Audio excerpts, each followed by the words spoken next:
আসসালামু আলাইকুম এভরিওয়ান, কেমন আছেন আপনারা সবাই? আশা করি সবাই ভালো আছেন। প্রতিদিনের মতোই আবার একটা নতুন ব্লগ নিয়ে আপনাদের মাঝে হাজির হয়ে গেলাম। আমি মরিয়ম লাইফস্টাইল থেকে, আমি মরিয়ম। তো আজকে হচ্ছে একটা মুরগি রান্না করছি রাতের বেলা। তো এই কদিন তো মাছ টাছ খাওয়া হয়েছে। তো আমি হচ্ছে কি আছে না যে একাধারে গোস্তই খাচ্ছি বা একাধারে মাছ খাচ্ছি, ওই রকম না। তো আমি গোস্ত মাছ এগুলো মিলিয়েই খাই আর কি, সব কিছু। তো এখন হচ্ছে ইসার আব্বু চলে আসছে বাহির থেকে। এখানে হচ্ছে খিচুড়ি ছিল আজকে রাতের খাবারে ইসার আব্বুর জন্য এটা। তো ইসার আব্বু হচ্ছে আসার সময় আজকে ঘরে বিস্কিটের যে প্যাকেটগুলো বাচ্চাদের জন্য রাখি, ওইগুলো হচ্ছে শেষ হয়ে গিয়েছে। তো এইগুলো হচ্ছে নিয়ে আসলো, আটাটাও নিয়ে আসলো, আটাটাও ছিল না। তো যাই হোক, এখানে কলা, আটা আর ওদের জন্য কিছু বিস্কিট নিয়ে আসলো। সেই বিস্কিটগুলো হচ্ছে আবার ওদের সামনে আমি রাখি না, তো একটু আড়াল করে রাখি। দেখা গেছে ওরা দেখলে এটা দেখা গেছে 2-3 প্যাকেট করে খেয়ে ফেলে। তো এই কারণে আর কি ওদের সামনে রাখি না, ওরা যখন চায় তখন আর কি বের করে দেই। তো যাই হোক, এখন হচ্ছে 2টা প্যাকেট বাহিরে রাখবো, রেখে হচ্ছে আরগুলো সব রেখে দিব। তো এখন হচ্ছে বিস্কিটগুলো আমি অন্য জায়গায় রেখে দিব। ওরা তো এখন সবাই ঘুম, বাচ্চারা। তো আজকে অনেক রাত্র করে আসছে ওরা আব্বু, তো ওরা হচ্ছে ঘুমিয়ে পড়েছে। আর এখন হচ্ছে ওরা আব্বুকে আমি খাবারটা দিয়ে দিব। আর আমি তো খেয়ে নিয়েছি আগে, দেখা গেছে বাচ্চাদেরকে খাওয়ানোর সময় আমিও খেয়ে ফেলেছি। তো যাই হোক, সংসারে হয় কি মেয়েদের অনেক কাজ থাকে, ঠিক আছে। হ্যাঁ, তো রাত্র 2টা পর্যন্ত জাগনা থাকলেও সেই 2টা পর্যন্ত কাজ থাকে। আবার হ্যাঁ, 10টা বাজে যদি ঘুমিয়ে যাই কাজ শেষ। তো যতক্ষণ জাগনা থাকি অতক্ষণ হচ্ছে কাজ করতেই হয়, কাজ করাই লাগে, এটা ওইটা। যাই হোক, এখন হচ্ছে ইসার আব্বুকে খাবার দিয়ে নিলাম। আজকে হচ্ছে ভুনা খিচুড়ি ছিল আর মুরগির গোস্ত ভুনা করা হয়েছে আলু দিয়ে। আর ভুনা খিচুড়িটা হচ্ছে পোলার চালের, এত বেশি মজা লাগে এটা, একদম ভুনা ভুনা করে। আর দুপুরে তো আমরা খেয়েছি এই খিচুড়ি, পাতলা খিচুড়ি, ওটাও ভালো হয়েছে, অনেক মজা হয়েছে। আজকে তো বৃষ্টি ছিল, আবহাওয়াটা ঠান্ডা ঠান্ডা ছিল, ভালোই লেগেছে। আর এখানে হচ্ছে আমি করে নিচ্ছি, রুটি বানিয়ে নিচ্ছি কালকের জন্য। তো কালকে তো শুক্রবার, দেখা গেছে একটু রুটি বেশি করে বানিয়ে রাখলে হয় কি একটু কষ্ট হয়, একটু অনেকগুলো বানাতে 2 দিন খাওয়া যায়। তো এখানে হচ্ছে আমি সুন্দর করে গোল গোল করে বড় বড় করে রুটিগুলো বানিয়ে নিচ্ছি। তো রুটি বানানো হচ্ছে একটা ব্যায়াম, কষ্ট হয়, ভালো লাগে। তো যাই হোক, একদিন একটু কষ্ট করে বেশি করে বানিয়ে রাখলে আবার 2-1 দিন খাওয়া যায়। তো ইসা তো রুটি দিয়ে ঝোল অনেক পছন্দ করে, তার জন্য অনেকগুলো রুটি বানিয়ে নিলাম। আবার ইসার আব্বু হচ্ছে সকালবেলা খেয়ে যাবে। তো এই তো আমার রুটিগুলো আপনাদের কাছে কেমন লাগে অবশ্যই বলবেন। রুটিগুলো কিন্তু অনেক সুন্দর করে বানিয়েছি আমি। আর যদি আমার ভিডিওটা আপনাদের কাছে ভালো লাগে লাইক করে দিন একটা প্লিজ। আর চ্যানেলটা বেশি বেশি করে সাবস্ক্রাইব করবেন, আর কমেন্ট করবেন, শেয়ার করবেন ভিডিওটা যদি বেশি ভালো লেগে থাকে। তো দেখতে থাকুন আমার ভিডিওটা, আপনাদের কাছে কেমন লাগে। আর এইরকমভাবে কে কে রুটি বানাতে পারেন আমাকে একটু কমেন্ট করে বলবেন।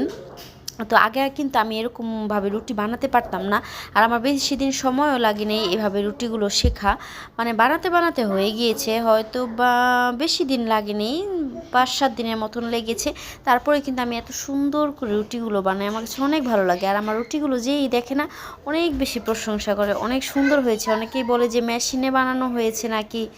তো তখন এগুলো শুনলে অনেক বেশি ভালো লাগে। তো এখানে আমার রুটিগুলো বানানো হয়ে গেছে, এখন হচ্ছে এক এক করে আমি পিঁড়ির উপর নিয়ে নিচ্ছি। এখানে মোট 11টা রুটি ছিল।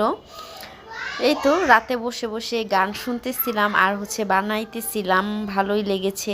নিজেকে সময় দিচ্ছিলাম, কাজও করছি, নিজেকেও সময় দিচ্ছি। রাত বাজে এখন 1:20। তো এখন হচ্ছে আমার রুটিগুলো বানানো কমপ্লিট করলাম, সবগুলো হচ্ছে রুটি বানিয়ে নিলাম। মোট এখানে 11টা রুটি হয়েছে। তো এইগুলাকে হচ্ছে এখন একটু হালকা হালকা একটু ছেঁকা দিয়ে রাখবো, না হয় একটার গায়ে আরেকটা লেগে যাবে, তখন আমার আরও কষ্ট হবে। দেখেছি তখন আটাটা অনেক নরম থাকে, তখন হচ্ছে কি হাতে একদম লেগে আসে। তো রুটিগুলো কিন্তু অনেক সুন্দর হয়েছে, অনেক গোল হয়েছে। আমার অনেক ভালো লাগে, আমার রুটিগুলো দেখতে আমারই অনেক ভালো লাগে, মানে অনেক সুন্দর হয়, গোল হয়। আর একটু বড় হয়ে গেছে রুটিগুলো, আর একটু ছোটো হলে হয়তো ভালো হতো। তো এখন হচ্ছে এগুলো একটু একটু করে দুই পাশ ছেঁকে নিব আমি, ছেঁকে হচ্ছে রেখে দিব। তারপর আমি এই 2 দিন এটা আর কি খেতে পারবো। আর ইসা তো রুটি দিয়ে গোস্ত ঝোল অনেক পছন্দ করে, রাতে যখন গোস্ত রান্নাই করে রাখলাম তো এই কারণে রুটিটা একটু বানিয়ে রাখলাম। আর ওর আব্বু হচ্ছে খেয়ে যাবে, ও ওইটার মতন কিছুই নাই, উনি তো প্রতিদিন হচ্ছে পাউরুটি দিয়ে ডিম দিয়ে খেয়ে যায়। এটা ছেঁকা হয়ে গিয়েছে, আমি এক এক করে এখন টেবিলে ফ্যানের বাতাসে রেখে দিব, এইভাবে ঠান্ডা হতে থাক। প্রতিদিন হচ্ছে ওইটা যেটা বলতে নিয়েছিলাম যে পাউরুটি আর ডিম পোস্ট খেয়ে যায়, তো পাউরুটিটাও শেষ, তো এই কারণে হচ্ছে রুটি বানিয়ে নিলাম। আর আজকে অনেক রাত্র করে আসছে, তো এখন এই সবগুলো রুটি যদি আমি দেখাইতে যাই ছেঁকা, তারপরে তো দেখা গেছে আমার ভিডিওটা অনেক বেশি বড় হয়ে যাবে। এগুলো সব হোক, তারপর হচ্ছে আবার আপনাদের সাথে শেয়ার করব।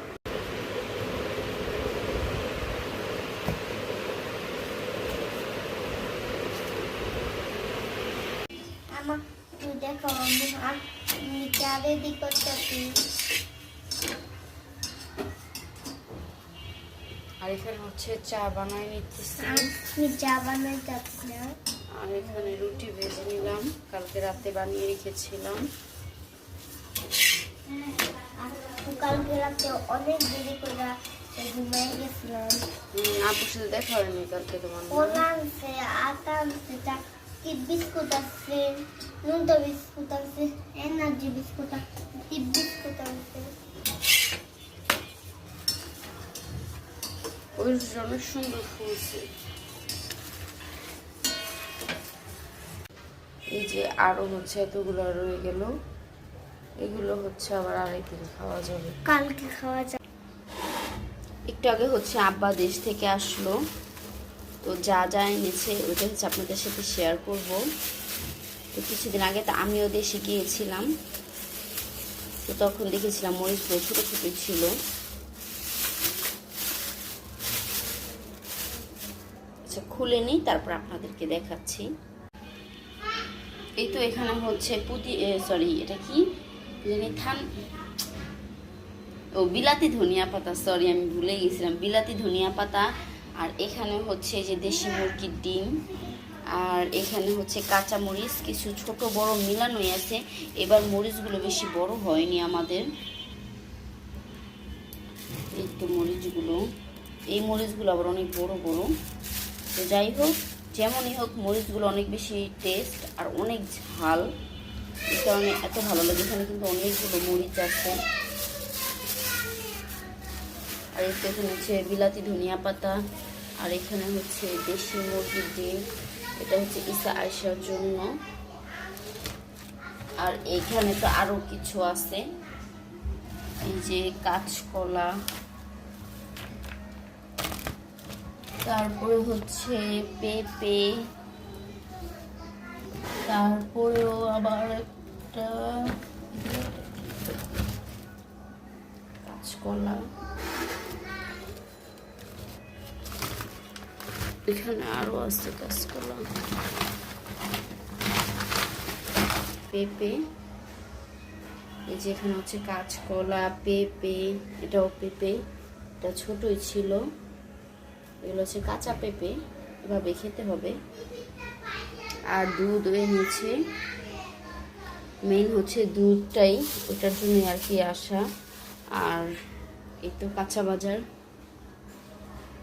আমি এবার হচ্ছে কাঁচকলা আর পেঁপেটা একটু ধুয়ে রাখলাম, যেহেতু ফ্রিজে রাখবো।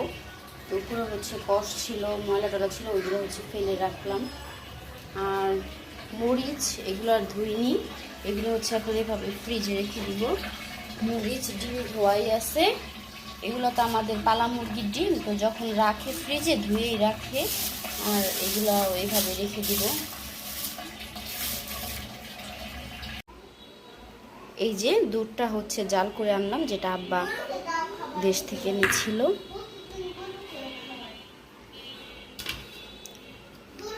তো এটা একটু ঠান্ডা হোক, তারপর হচ্ছে আমি বাটিতে রাখবো। আর এখন হচ্ছে আমরা খেতে বসেছি। পাগলা গরু তার জন্য সঙ্গে বান দিলাম, বড় হয়ে গেছে। 190 বেচবো পাগলা গরু। 190 এতটুকু একটা গরু? হ্যাঁ, মিথ্যা মিথ্যা তো। আচ্ছা ঠিক আছে।